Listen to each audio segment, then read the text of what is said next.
6 फरवरी को टर्की ने बीते कुछ दशकों के सबसे खतरनाक अर्थक्वेक को फेस किया, और वो भी एक या दो नहीं बल्कि ये पूरे 4 अर्थक्वेक्स की एक श्रृंखला थी। टर्की के साथ ही सीरिया भी इस अर्थक्वेक से प्रभावित हुआ। चौथा अर्थक्वेक केवल तुर्की में आया और ये 8.3 से 8.5 मैग्नीट्यूड का पाया गया, जो बहुत ज्यादा खतरनाक था। यहाँ अभी तक 25,000 से भी ज्यादा लोगों की मौत हो चुकी है, 40,000 से भी ज्यादा लोग घायल हैं और जाने कितने ही लोग मिसिंग हैं। पूरी दुनिया अपने अपने तरीके से तुर्की और सीरिया को मदद पहुंचा रही है। ये तुर्की का पहला अर्थक्वेक नहीं है दोस्तों। तुर्की में अर्थक्वेक्स बहुत आम है, यहाँ के लोगों के जीवन का हिस्सा है। लेकिन इस बार जो अर्थक्वेक आए वो आम नहीं थे, क्योंकि इस बार 24 घंटों के अंदर 4 भूकंप आए। और आपको बता दें कि ये तुर्की का आखिरी भूकंप नहीं है। और ऐसा क्यों है, इसका कारण बताने के लिए हमने ये वीडियो बनाया है। आज इस वीडियो में हम आपको बताएंगे कि क्यों तुर्की में अर्थक्वेक्स इतने आम हैं, इतने सामान्य हैं। क्यों तुर्की में अर्थक्वेक्स को रोकने के लिए कुछ नहीं किया जा सकता, केवल भूकंप के बाद मदद पहुंचाई जा सकती है। चलिए इसके पीछे के भौगोलिक विज्ञान से आपको रूबरू कराते हैं, जिसे सुनने के बाद आप ये शुक्र मनाएंगे कि आप तुर्की जैसे किसी देश में नहीं रहते। पर उससे पहले अगर आपने हमारे चैनल को सब्सक्राइब नहीं किया तो सब्सक्राइब कर लीजिए और बेल आइकन को प्रेस कर दीजिए। दोस्तों, तुर्की में आने वाले अर्थक्वेक्स के बारे में जानने के लिए तुर्की की जमीनी सतह के नीचे जाना होगा, जहाँ 3 टेक्टोनिक प्लेट्स एक साथ आकर मिलती है। दोस्तों, पृथ्वी की सतह के नीचे बहुत सारी टेक्टोनिक प्लेट्स होती हैं जो लगातार हलचल करती हैं। लेकिन अगर ये हलचल एक लिमिट से ज्यादा हो जाए या टेक्टोनिक प्लेट्स एक दूसरे से टकरा जाए तो भूकंप आता है। ये तीनों प्लेट्स एक साथ बहुत ही खतरनाक और असामान्य भूकंप ले आती हैं। 3 टेक्टोनिक प्लेट्स पर बसा टर्की हमेशा ही भूकंप के खतरे में रहता है। 6 फरवरी को सबसे पहला अर्थक्वेक टर्की के गाजियानटेप में पृथ्वी की सतह से 11 मील नीचे आया था। 11 मील सुनने में बहुत गहरा प्रतीत होता है, मगर एक भूकंप के नजरिए से देखें तो ये गहराई बहुत कम है। गाजियानटेप भूकंप की दृष्टि से बहुत ही असुरक्षित है, क्योंकि इसकी सतह के नीचे 2 टेक्टोनिक प्लेट्स एक साथ मिलती हैं।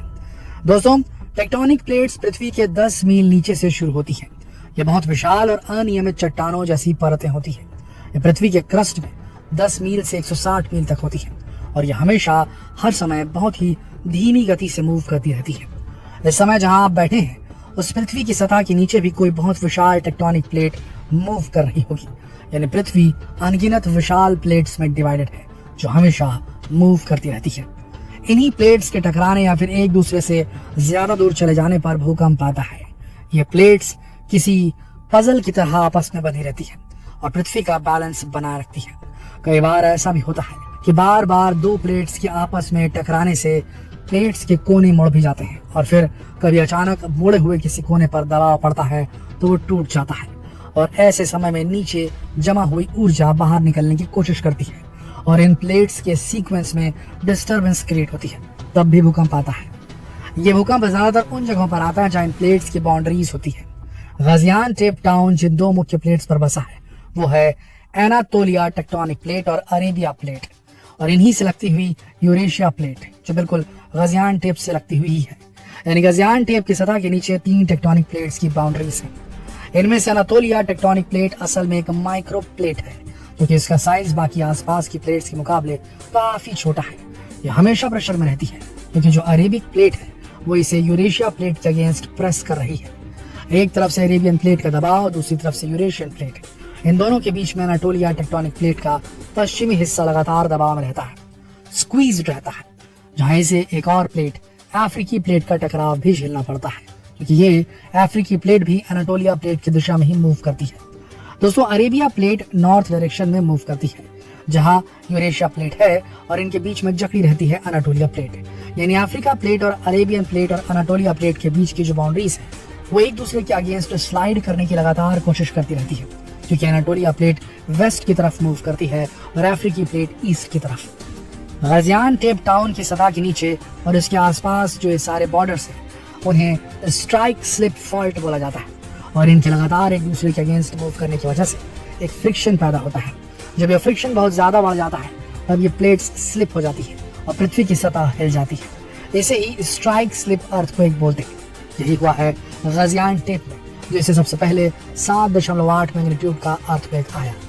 इसके 100 किलोमीटर की फॉल्ट लाइन को तोड़ दिया और फॉल्ट के नजदीक जो बिल्डिंग्स थी वो ढह गई, क्षतिग्रस्त हो गई। यूएसजीएस ने एस्टिमेट किया है कि ये जो 100 किलोमीटर तक की फॉल्ट लाइन को प्रभावित करता हुआ अर्थक्वेक आया है, ऐसा अर्थक्वेक जिस फ्रिक्शन की वजह से आता है वो फ्रिक्शन 300 से 500 साल तक इकट्ठी हो चुकी ऊर्जा की वजह से आता है। यानी पहले आ चुके किसी अर्थक्वेक के बाद से ही किसी टेक्टोनिक प्लेट की बाउंड्रीज पर किसी पॉइंट पर स्ट्रेन लगातार 300 से 500 साल तक बनता रहा होगा, और जब उसने बाहर आने का रास्ता खोजने की कोशिश की होगी तब सतह खिसक गई। एक्सपर्ट्स का कहना है कि स्लिप से जो एनर्जी रिलीज हुई है वो 1980 में माउंट सेंट हेलन के वॉल्केनिक रिलीज के दौरान रिलीज हुई एक्सप्लोसिव एनर्जी के बराबर थी। जो गाजियानटेप में हुआ वही सेम इंसिडेंट 9 घंटे के बाद एकिनोजू में भी हुआ, जिसमें 7.5 मैग्नीट्यूड का अर्थक्वेक आया। यूएसजीएस यानी यूनाइटेड स्टेट्स जियोलॉजिकल सर्वे के अनुसार ये एरिया टेक्टोनिकली काफी एक्टिव है और अनस्टेबल भी। ये जगह दुनिया के सबसे कॉम्प्लिकेटेड पार्ट्स में से एक है, क्योंकि यहाँ 4 अलग अलग प्लेट्स एक दूसरे से इंटरैक्ट कर रही हैं, इसलिए बहुत ही कॉम्प्लेक्स टेक्टोनिक इलाका है। इसी कॉम्प्लेक्स टेक्टोनिक्स की देन है इस क्षेत्र में होने वाले विनाशकारी भूकंपों की एक लंबी हिस्ट्री। सन 1966 में यहाँ जब भूकंप आया था उसमें 2000 से भी ज्यादा लोगों की मौत हो गई थी। 19 प्रोविंसेस के सभी गांव और शहर लगभग पूरी तरह ही तबाह हो गए थे। 600 मील लंबी नॉर्थ एनाटोलियन फॉल्ट लाइन 1939 से 1999 तक 7 बड़े स्ट्राइक स्लिप अर्थक्वेक का कारण बन चुकी थी, लेकिन 1999 के बाद कोई विशाल और विनाशकारी अर्थक्वेक नहीं आया था। 1999 वाला अर्थक्वेक 7.5 मैग्नीट्यूड का था और उस समय 17,000 से भी ज्यादा लोगों की मौत हुई थी, जो एक बहुत ही बड़ा आंकड़ा था।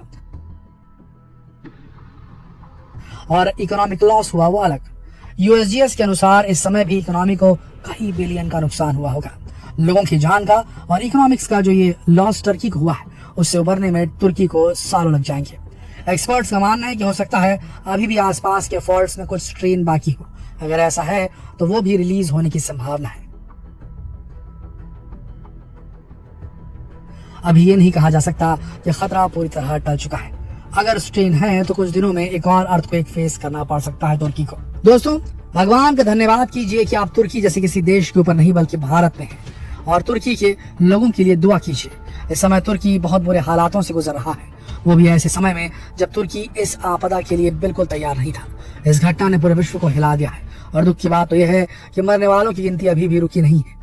आपको ये जानकारी कैसी लगी कमेंट करके हमें जरूर बताएं, और इस वीडियो को ज्यादा से ज्यादा शेयर करें ताकि सभी लोगों को समझ में आ सके कि तुर्की के अर्थक्वेक के पीछे का विज्ञान क्या है। जितना हो सके इस वीडियो को शेयर करें फेसबुक पर, व्हाट्सएप पर, यूट्यूब पर। कल फिर मिलते हैं एक और दिलचस्प जानकारी पर वीडियो में।